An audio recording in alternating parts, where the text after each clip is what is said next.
Hello friends, welcome to my channel act classes once again. आज हम लोग फिर से एक्टिव पैसिव वॉइस के बारे में बात करेंगे। राइट, मेरा पहला वीडियो में मैंने ऑलरेडी आप लोगों को फंडामेंटल ऑफ वॉइस बता चुका हूं। आज हम लोग बात करेंगे पास्ट टेंस के बारे में।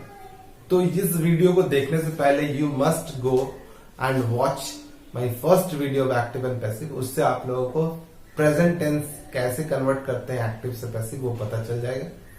आज हम लोग बात करेंगे पास्ट टेंस के बारे में। अगर आपका प्रेजेंट टेंस ठीक से किया हुआ है तो past tense will become very easy, future even easier then that. Right, so let's start past tense.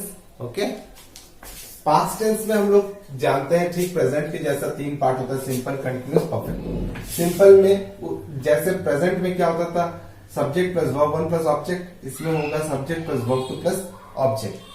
I killed a tiger, एक एग्जाम्पल, आई किल्ड अ टाइगर। इसका जब हम पैसिव फॉर्मेट लिखेंगे तो पहले ऑब्जेक्ट, फिर was were plus verb three plus by plus subject, यानी कि a tiger was killed by me. यही सेंटेंस अगर मैं प्रेजेंट में लिखता तो नो चेंज, ओनली वॉज की जगह इज लग जाता। A tiger is killed by me, a tiger was killed by me, that is passive voice of I killed a tiger. अब आते हैं कंटिन्यूअस में। कंटिन्यूअस में हम लोग लेंगे एक्टिव वॉइस में, I was killing a tiger, मैं एक शेर मार रहा था। राइट, इसका subject plus was were plus verb plus ING plus object. आप एक चीज ध्यान दें कि हर एक सेंटेंस में हम लोग को क्या लग रहा है, इसमें वॉज वर, इसमें भी लगा, इसमें भी वॉज वर लगा। इसमें ओनली वन चेंज है, दैट इज बीइंग। ये बीइंग लग गया, that means it become continuous. A tiger was being killed by me, एक शेर मेरे द्वारा मारा जा रहा था। Right, now let's come to perfect. I had killed a tiger, मैं एक शेर मार चुका था। इसमें क्या हुआ, subject plus had plus verb three plus object. तो इसमें हो जाएगा इसका passive format, object plus had been plus verb three plus by plus subject. A tiger had been killed by me. तो इसमें अगर हम लोग पैसिव का बात करें सिंपली, तो इसमें क्या हो रहा है, was were plus verb three, main change. इसमें सिर्फ being plus verb three, main change. और इसमें being plus verb three. Make sure हर जगह यही होता है। प्रेजेंट में भी am is are plus verb three, being plus verb three, being plus verb three. So continuous perfect में तो कोई चेंज नहीं, टेंसेस से कोई फर्क नहीं पड़ता है। राइट, अब आ जाता है फ्यूचर में। Okay, now future tense. Future tense में हम लोग क्या करेंगे, सिर्फ आपको सिंपल का ही यूज है। कंटिन्यूस और परफेक्ट का मैंने पैटर्न वगैरह लिख रखा है, but actually it is not practically used. Right, so हम लोग सिर्फ इसके ऊपर फोकस करेंगे, बिकॉज ये दोनों का यूज ना के बराबर है। Even now it is nobody is gonna watch this. Right, इसका कोई यूज नहीं है। तो सिंपल फ्यूचर टेंस, इसमें हम लोग क्या लगाते हैं, विल और shall. Right, subject plus will shall plus verb one plus object. ये एक्टिव वॉइस का पैटर्न है, like he will scold me. Right, remember shall भी आजकल नहीं यूज होके ओनली विल का ज्यादा प्रैक्टिकल यूज है, इसलिए विल शैल, अगर आप आई शैल नहीं लिखा, आई विल भी लिखेंगे तो it's not going to make a huge difference. तो इसमें हम लोग पैसिव में जब हम लोग कन्वर्ट करते हैं तो क्या हुआ, ऑब्जेक्ट विल बी, यहां पे एक अलग से बी और वर्ब थ्री, ये पैटर्न याद रखना। इसमें क्या लगता है, B plus verb three. Right, यही पैटर्न को सिर्फ चेंज करेगा, नथिंग एल्स। जैसे I will be scolded by him, that means मैं उसके द्वारा डांटा जाऊंगा। Right, he will scold me, मतलब वो मुझे डांटेगा, मैं उसके द्वारा डांटा जाऊंगा। राइट, ठीक इसी तरह से कंटिन्यूस और परफेक्ट भी है, बट एज आई सेड ये दोनों का यूज बहुत खास नहीं है, so you can omit it, आप इसको छोड़ सकते हैं। सिर्फ इसी को सिंपल बनाने के लिए और प्रैक्टिकल बनाने के लिए, या जितना हम लोग इसको शॉर्ट कर देंगे उतनी इजीली वी कैन रिमेम्बर, इसलिए सिर्फ इसको कंटिन्यू करेंगे और जरूरत नहीं है देना। राइट, ओके, अब हम लोग रैंडमली कुछ क्वेश्चंस ले चुके हैं, चेंज इनटू पैसिव। और PM will guide us. Right, us, we से अस होता है, तो अगर हम लोग इसको सब्जेक्ट में कन्वर्ट करेंगे अस को, तो ये हो जाएगा we will be guided by our PM, right. So what are the changes? Change क्या हुआ? ये बी के साथ वर्ब 3 लग गया और सब्जेक्ट और ऑब्जेक्ट जो है वो इंटरचेंज हो गया with after adding by, right. We will be guided by our PM. They were teaching us, right, they were teaching us. Verb के साथ वर्ब प्लस आईएनजी यानी कंटिन्यूअस टेंस है। कंटिन्यूअस के लिए क्या है? सिर्फ बीइंग लग जाएगा और वर्ब जो आईएनजी में है वो वर्ब थर्ड में कन्वर्ट हो गया, यानी कि वी फिर से us will change to we were being teased by them. फिर से एक पैसिव हो गया, we were being teased by them. अब आता है I have invited my friends.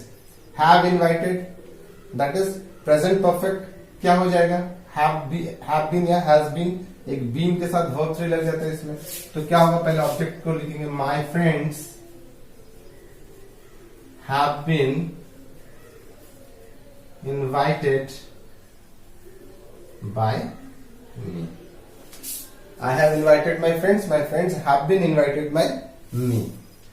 Next, Adarsh hunted a tiger.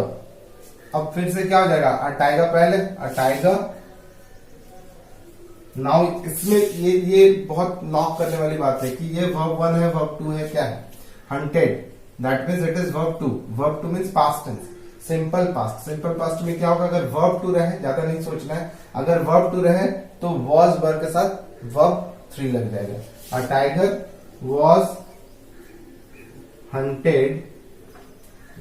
hunted by others, right? Verb 2 will convert to was, were and verb 3, was या were. So a tiger singular है इसलिए was लग गया। मृदुल was playing cricket. Now continuous tense जैसे ही रहे उसमें क्या लगाना? being लगाना है और verb 3.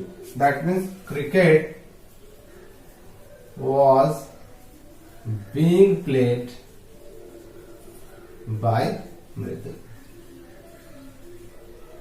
Right? So these are some random questions, random statements I have converted from active to passive.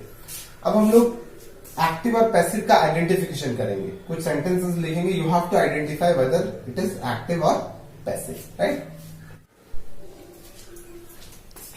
Okay, now इस सेगमेंट में हम लोग क्या करना है? आइडेंटिफाई करना है क्या एक्टिव और पैसिव वॉइस में, राइट? जैसे पहला सेंटेंस है, my homework has been completed. ये एक्टिव वॉइस है या पैसिव है, ये चेक करना है। तो अगर किसी सेंटेंस में बाय लिखा हुआ है, so it is easy to check that it is passive voice. लेकिन अगर पैटर्न आप पहचान चुके हैं तो आपके लिए पैसिव पहचानना बहुत आसान होगा। सिंस इसमें क्या है? Been plus completed, so been plus completed can only come in passive voice, क्योंकि ये बीन प्लस क्या है? वर्ब 3 है, कंप्लीटेड इज वर्ब 3, तो बीन प्लस वर्ब 3 ये क्या है? Passive voice. He has completed his homework, इसी केस में हम देखते हैं, इसमें हैज बीन कंप्लीटेड था, इसमें हैज कंप्लीटेड, तो ये क्या हो जाएगा? ये एक्टिव हो जाएगा। अब दोनों का मीनिंग में डिफरेंस देखते हैं। My homework has been completed, मेरा होमवर्क कंप्लीट हो चुका है, तो my homework is what? It is object. So यहाँ पे अगर ऑब्जेक्ट की तरफ से बात करते हैं तो हम लोग क्या लिखेंगे? It is passive voice. My homework has been completed by someone और by me, right? By my teacher, by my mother, by anybody, but my homework has been completed. My homework is what? Object. He has completed his homework, इसमें क्या हुआ? Doer का नाम लिखा हुआ, he has completed his homework, so it is active voice. दोनों समझना है, मीनिंग की तरफ से भी समझना है और फॉर्मेट भी देखना है। फॉर्मेट क्या है? Has completed, have has plus verb 3 क्या हो जाएगा? टेंसेस में चला जाएगा, एक्टिव वॉइस। और अगर बीन प्लस वर्ब 3 तो पैसिव वॉइस। मैं बार बार इसको रिपीट इसलिए कर रहा हूं ताकि आप आइडेंटिफिकेशन में अगर प्रॉब्लम हो जाए तो मीनिंग में भी प्रॉब्लम हो जाता है, right? Next, I have been tortured, फिर से यहाँ पे प्रेजेंट परफेक्ट में है, बट प्रेजेंट परफेक्ट में क्या है? एक्टिव या पैसिव?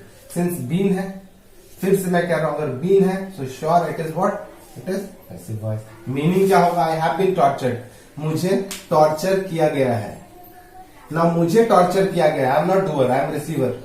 सो मुझे टॉर्चर किया गया, I have been tortured by the police, by the thief, by the robbers, by someone else.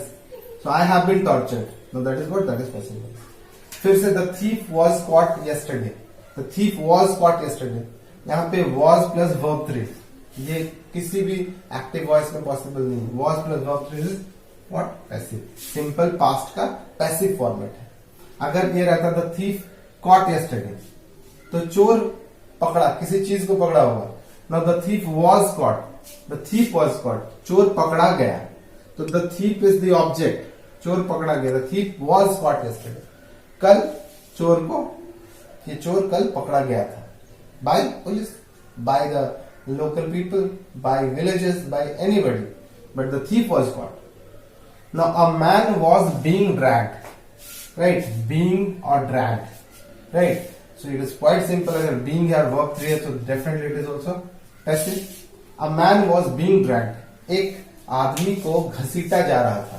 A man was being dragged. A man एक आदमी था, ये ऑब्जेक्ट है जिसको कोई घसीट रहा था. Man was being dragged. That means it is passive, right? तो एक्टिव पैसिव का आइडेंटिफिकेशन बहुत जरूरी है. And again I am saying it's not over. इसके बाद हम लोग मॉडल्स लेंगे एक्टिव पैसिव का, उसके बाद और कुछ सेंटेंसेस भी हैं. साथ में क्या चाहिए? Practical utilization of this, right? अब धीरे धीरे ये सब सेंटेंसेस पहचाना शुरू कर दो, राइट? मोस्ट प्रोबेबली बहुत सारा प्रैक्टिकल यूटिलाइजेशन का मैं बताने वाला हूँ, right? Which is going to help you. That's all for the day. Hope you enjoyed the video. Keep watching my videos and share it to the most of the people. Okay, thank you very much.